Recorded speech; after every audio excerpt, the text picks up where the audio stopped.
Hi everyone, এয়া আজি বনাইছোঁ চিকেন।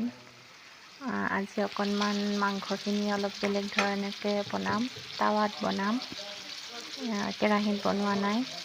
ওলকবি আৰু গ্ৰীণ মটৰেৰে বনাম আজি। সদায় আলু দিয়ে খোৱা হয়, সেয়া আজি আলু দিয়া নাই। সেইফালে ওলকবি আৰু গ্ৰীণ মটৰেৰে আজি মাংস বনাই খাওঁ বুলি ভাবিছোঁ।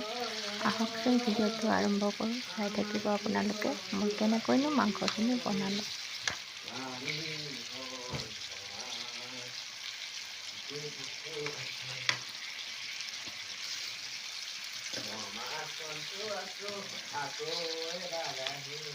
কেতিয়াবা এনেকৈ অকণমান আনকমনকৈ বনায়ো খাব লাগে।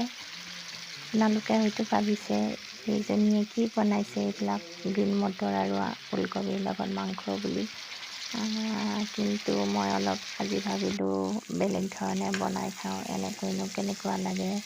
সেয়েহে গ্ৰীণ মটৰ আৰু ওলকবি দি এতিয়া মাংসখিনি ফ্ৰাই কৰি আছোঁ। কেৰাহীত বনোৱা নাই, টাৱাখনতে বনাইছোঁ মই। টাৱাত এইকাৰণেই বনাইছোঁ, টাৱাত বনোৱা মাংসনো খাই কেনেকুৱা লাগে, সেয়েহে টাৱাখনতে মই বনাইছোঁ।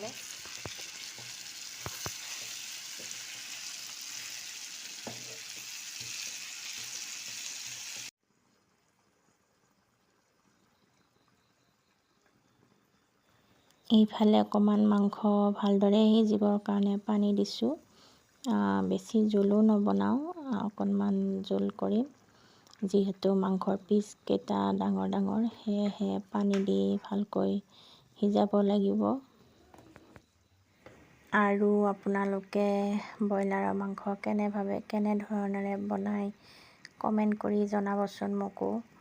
মই তেনেকৈ বনোৱা মেলাত ইমান ভাল নহয়, এক্সপাৰ্ট নহয়, তথাপি বনাওঁ আৰু আপোনালোকে দিহা পৰামৰ্শবোৰ দিবচোন, কেনেকৈ বনালে খাই বেছি ভাল লাগে।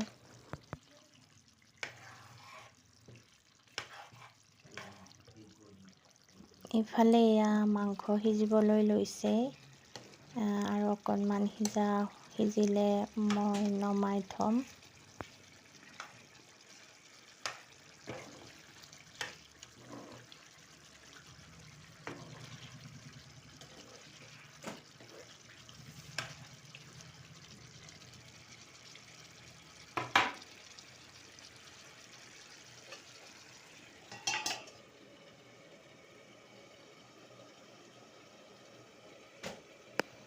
আৰু এয়া আমাৰ মাংস হৈ গ'ল, এতিয়া খাবৰ কাৰণে ৰেডি।